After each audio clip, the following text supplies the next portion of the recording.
Hi everyone, it's Adriana, and today we're going to go over 3 different kinds of holiday hot chocolate bombs.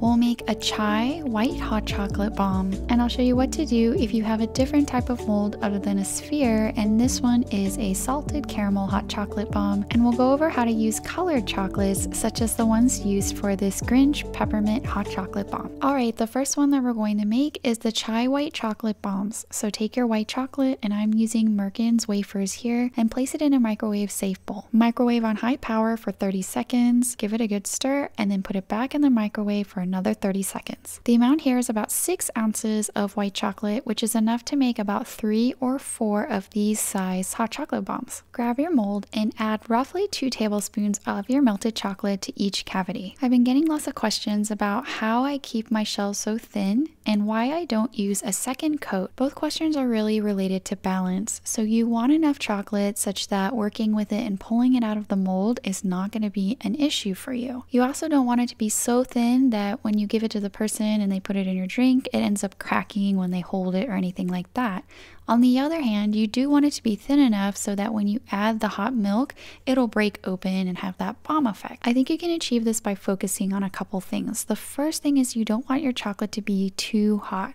With compound chocolates, it's really easy to overheat it, and you really want it to be at a stable temperature so that it's kind of thick and enough to coat the mold. The second thing is that you want to follow this procedure that I'm showing you here. So you use the back of the spoon first, and see how I picked up the mold and I'm swirling the chocolate around. That's causing the chocolate to create an even coat slowly as the chocolate starts to cool down, so you get like a really even and thin shell. Now once you've swirled your chocolate around a little bit, go ahead and flip the entire mold over and dump out all of the excess. Use a butter knife or a long spatula to clean off the negative space on your mold. Now that initial coating step with the back of the spoon and the swirling is never perfect. I always manage to miss a spot or something like that. That's totally normal, which is why I like to go in with the paintbrush here. So the paintbrush accomplishes 2 things. The first thing is to paint in any bald spots, and the second thing is to apply a thicker coat around the edge. So because of gravity and depending on the type of chocolate you use, a lot of the residual chocolate will drop down to the bottom of the mold and then inevitably give you a thinner edge than at the bottom. And so I like to take a little bit more chocolate, make sure I have just a little bit of a thicker coating around the edge, because that's gonna prevent any kind of cracks or holes when you put the 2 hemispheres together. Okay, and once you're happy with the look of your shells, go ahead and move it to a tray and place that in the fridge for at least 5 to 10 minutes. And during this process, I always stick my mat in the freezer so that I can save that chocolate. Alright, and once your shells have firmed up completely, go ahead and remove them from the silicone mold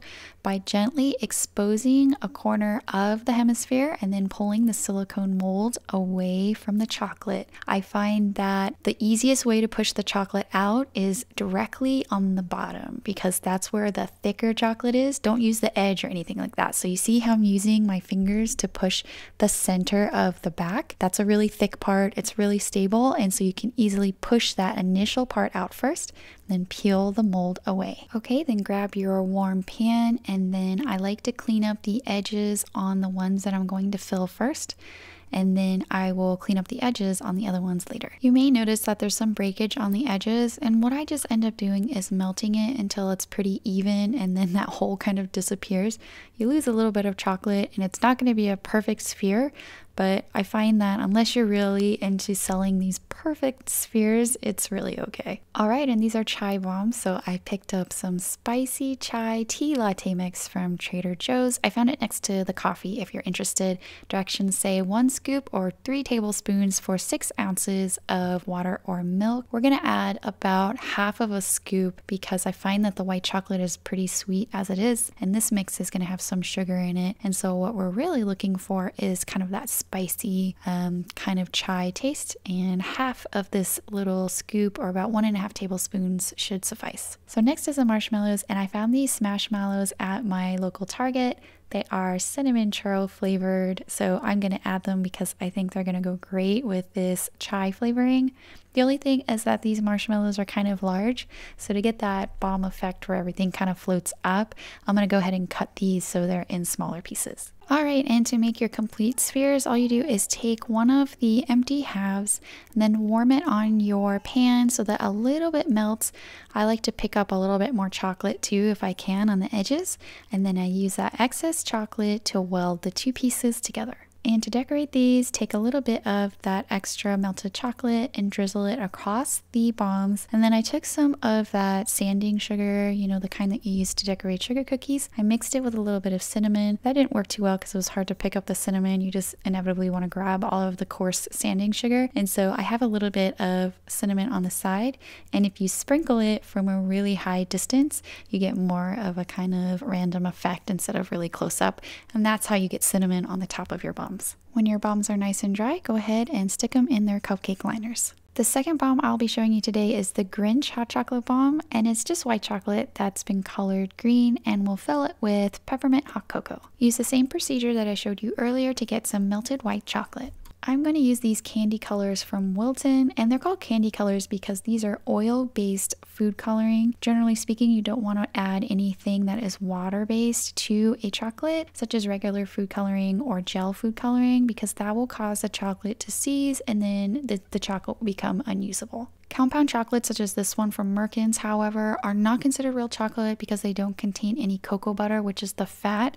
They actually contain other types of oils that facilitate in the melting for us. So they're actually a little bit more forgiving, and there is a bit of a hack if you don't want to spend money on just candy colors. I know this works for Merkins because I've tried it before. And what you do is you add liquid or gel-based food coloring with about a teaspoon of oil, and then you kind of trick the chocolate into thinking it's receiving an oil-based color and not a water-based one, and then stir, stir, stir, stir, and then it'll kind of dissolve into the chocolate. I'm not sure if this works for all brands of compound chocolate, but I know it works for Merkins. So I'm trying to match the color of a Grinch, which apparently is a little yellow as well, but I think we're close enough, so we'll just proceed with the rest of the recipe. Alright, so grab your mold, and we're gonna follow the exact same procedure that we used on the regular white chocolate. It's not any different, it's just a different color. So add 2 tablespoons per cavity. Use the back of the spoon to do that initial coat, and then swirl it around to further coat the mold. Dump the excess chocolate out, and then use a flat knife to clean up the negative space. Use a paintbrush or your spoon to clean up any bald spots and bring up the edges, and then chill your mold in the fridge for at least 5 to 10 minutes.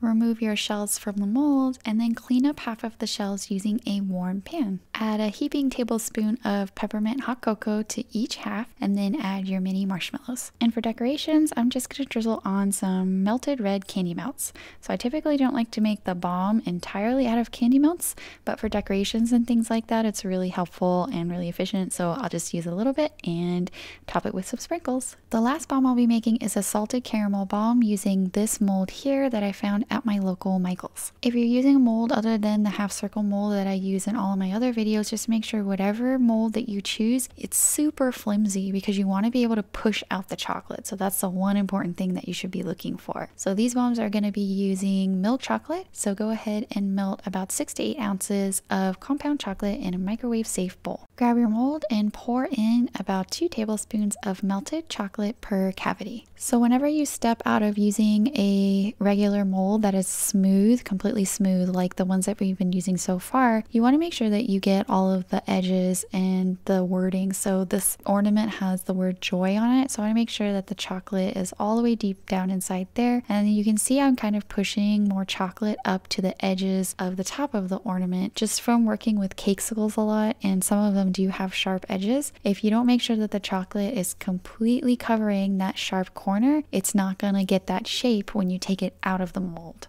Okay, once you've completely covered the inside of the mold, dump out the excess chocolate, then use a knife to clean up the negative space, and then go in with your paintbrush. So it's the same thing as with your complete sphere molds. You want to make sure that there are no bald spots, and you want to bring up the chocolate to the very edge of your ornaments. I'm going to also concentrate on the top of that ornament. It's probably not going to be able to hold any of my filling anyways, so if that just has a thicker piece of chocolate up there, I wouldn't be too concerned. So I'm going to go ahead and go in with a second coat for that area. Stick it in the fridge for at least 5 to 10 minutes, and when they're nice and firm, pull them out and remove them from the mold. So it's the same exact thing as the other molds.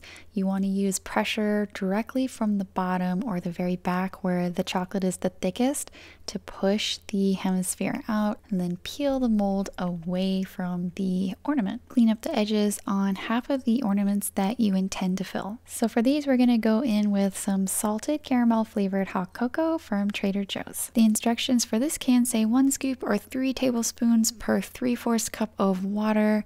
3/4 cup is approximately 6 ounces. I use about 8 ounces for each mug of hot chocolate, so we're going to go in with about half a scoop for these. Just remember that the outer shell is going to contain a little bit of sugar as well as the mix, so you just don't want it to be too sweet. As for the marshmallows for these bombs, I'm going to go in with the Holiday Mallows found at the Wonder Shop. It's usually at the back of your Target. So they're little Christmas trees and little red stars. They're on the bigger side, so I only managed to fit about 3 per bomb. But if you use a larger, like the one that I typically use for my tutorials, just the complete spheres, you can probably add about 4 or 5. Alright, to assemble your ornaments, it's the same thing as with your spheres. So you just take the empty half ornament, melt it on your warm pan, then use that residual chocolate to weld the 2 ornament pieces together. The only difference is that you gotta match it up. And I really think these are cute all by themselves, but feel free to decorate them with extra glitter and sprinkles if you want. Alright, and all you have to do to enjoy these is pour over about 8 ounces of hot steaming milk.